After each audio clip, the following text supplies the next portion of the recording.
Today we celebrate the first glorious anniversary of the information purification directives. We have created, for the first time in all history, a garden of pure ideology, where each worker may bloom, secure from the pests of vain contradictory thoughts.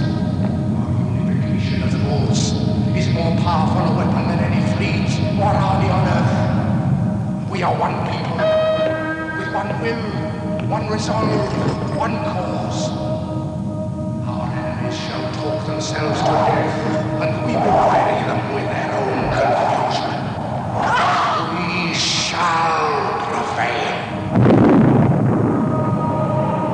On January 24th, Apple Computer will introduce Macintosh. And you'll see why 1984 won't be like 1984.